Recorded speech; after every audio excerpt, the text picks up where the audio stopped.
Hello students, fun with text processing. अपन इस lesson में फ़ॉन्ट सीखेंगे और वो क्यों इम्पॉर्टेंट है फ़ॉन्ट, और डिफरेंट टाइप्स के फ़ॉन्ट सीखेंगे, टाइप, साइज़ और स्टाइल।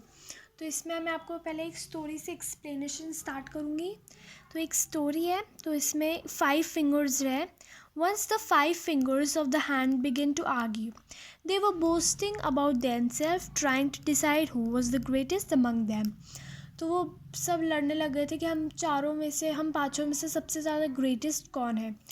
तो फर्स्ट जो मेन इंडेक्स फिंगर वो बोली तर्जानी, उसका नाम होता है तर्जानी। To point to a person और a thing I am used, hence I am the greatest.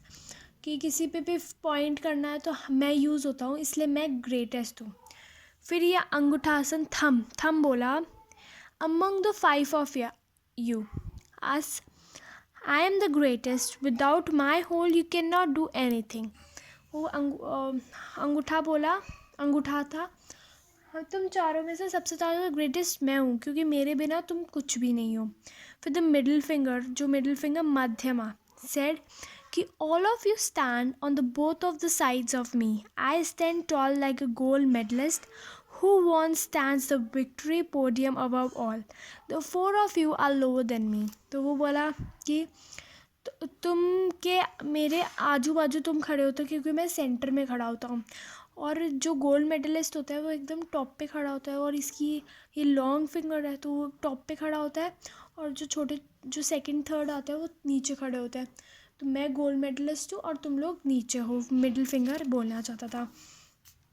फिर द रिंग फिंगर अनामिका, उसने बोला I am decorated with the golden rings studded with diamonds, none of you are equal to me and the most respected.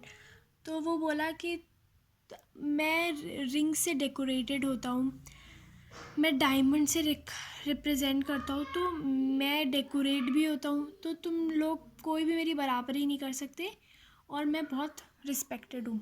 तो फिर जो fourth fifth चारों fingers, फिर अब बारी आई कनिष्ठिका। Other finger four starting at laughing at Kanishtika. They thought that the little finger was good for nothing. It had no part to play an activity. वो बोलने लगा कि तुम लोग वो बोलने लगा कनिष्ठा को, द स्मॉलेस्ट फिंगर, उसको बोलने लगा तुम क्या बोलना चाहते हो, तुम तो किसी में चीज़ में भी अच्छी नहीं हो। तो जो स्मॉलेस्ट फिंगर है वो थोड़ा सा सैड हो गई।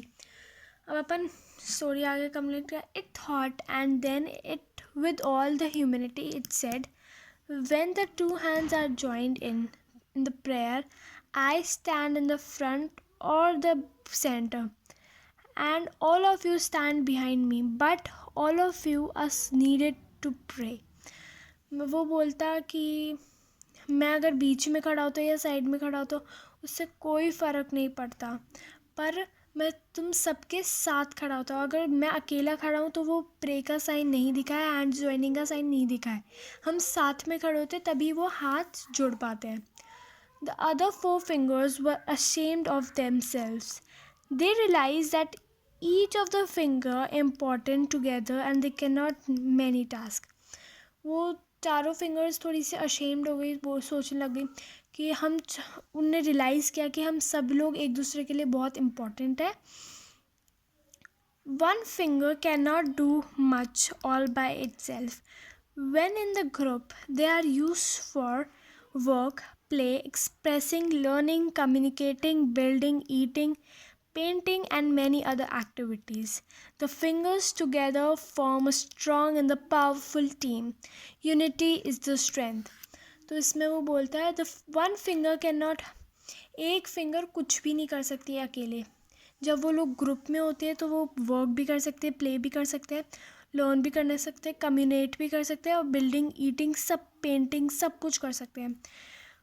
And the fingers together form a strong and powerful. अगर जब चारों फिंगर्स एक साथ, पांचों फिंगर्स एक साथ होगी तभी वो पावरफुल टीम बन पाएगी, और यूनिटी इज़ द स्ट्रेंथ।